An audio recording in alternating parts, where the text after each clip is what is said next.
Well, this took a while.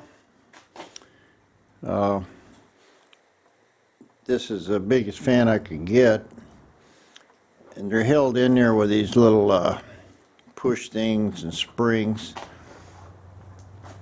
The spring gives it pressure.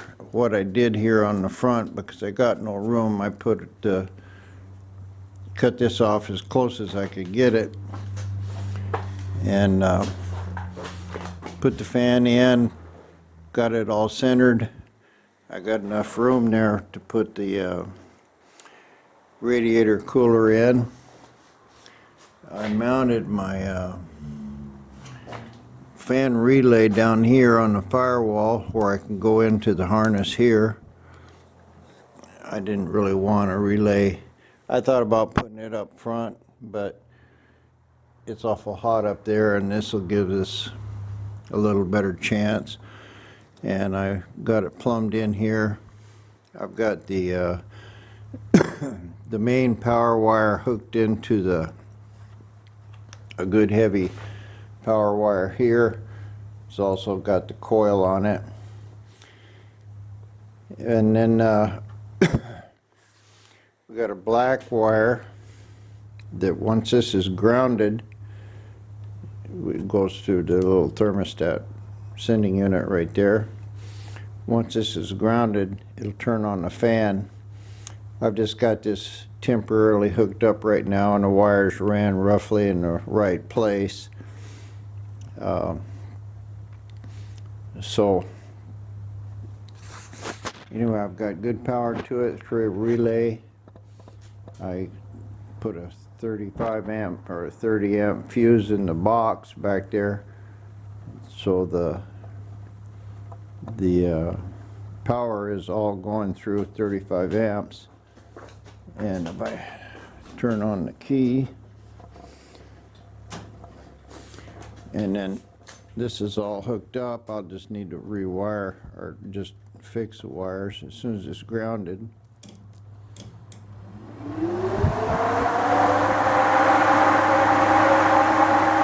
Fan's working really good.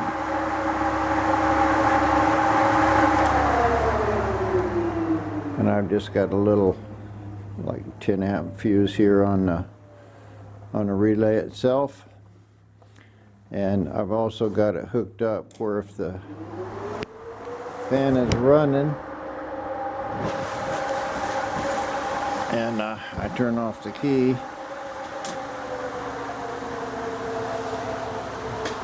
it stops. The reason it's still running right now is because this battery charger is hooked up. It's running through the battery charger. But if I take it off, that's the end of that. It's pulling 15 amps. It's a lot. And the battery charger charges 15 amps. So with the fan running and the battery charger on, it's giving me a 0. But anyway, I've got it where it works good there. Key on, key off. Sometimes I put just a wire with a switch that'll ground that thing, so I can turn the fan on by hand, like if I see traffic coming and I know I'm going to get stuck in it, I start that fan to get the temperature of the motor down before I hit stop and go traffic. But anyway, there's a fan on, and I'll show you a little more detail of how I'm going to wire this into the harness and try to make it a clean installation. So that's it for today, guys. Like and subscribe if you will. Leave me a comment, and I'll press on with the rest of this wiring part 2. Well, good afternoon again. I'm about ready to fire this thing up here and let it warm up. I got the fan in, it works good. I got my little sitting unit in, it's all sealed. I poured some water in it and it ran out over there. I didn't have the temperature gauge screwed in. And I had some solder in that oil line, brand new one. It was plugged up, so I got it cleaned out. So it should have oil pressure. Got my electric choke hooked up. As far as the wiring goes, it's pretty much all sorted. I've got, I took my sending unit for the fan and I ran it along this harness here. I got that relay mounted on the cowl there, and I've got good heavy wire that comes out of here. Unfortunately, I've got going to have one wire coming down into the main harness, and then it goes up here and it'll kind of get tucked in out of the way. And I gotta have to put a ground on this. I had it stuck into the radiator. There we go. So should be ready to fire up. I never did put my cones on the exhaust manifolds, but I'm not going to be wrapping it up and making it smoke. I also put a vacuum gauge on it here on this thing. I got a PVC valve that's in it, and I've got it hooked up here kind of temporarily, so that should make it run better. They always run better with a PVC valve. I don't know why, but we'll get you set up on the tripod, turn my fan on, and we'll fire this thing up and see if we can warm it up and get that fan to turn on. Also got my gauges kind of situated so I can read the oil gauge. I'll turn that temperature gauge around there where I can read it, and we'll give that a go. Well, here we go. Motor's dead cold. How hard it's going to be to start up. I bumped it a couple times. I don't know if the accelerator is working.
exact same problem I was worried about.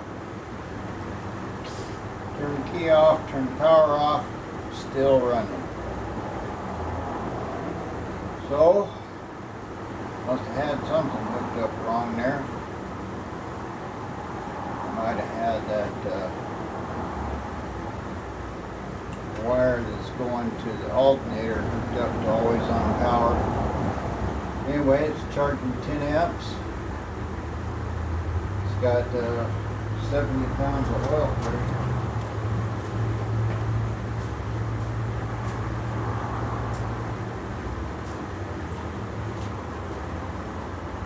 $75. Pegging the gauge. Of course, that's a 29 Chrysler gauge, but it's got really good oil pressure. I've still got some popping in it. Don't know where that's coming from.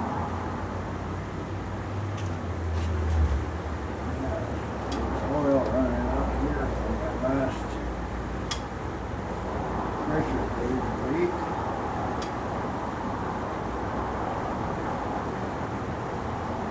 Well, I know what wire is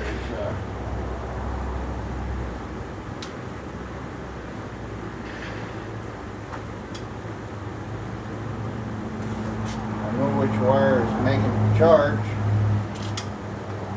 so I can pull the fuse out.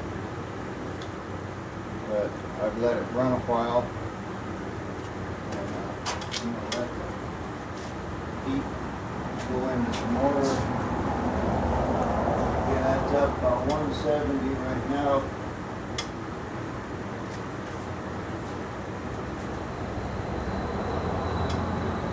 Pull that fuse and see what happens.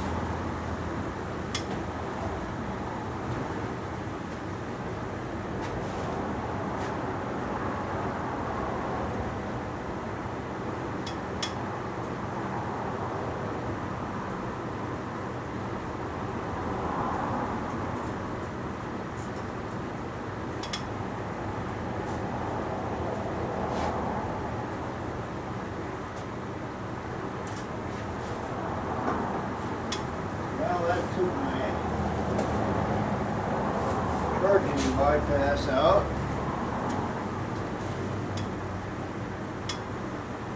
We'll see if he'll shut it off.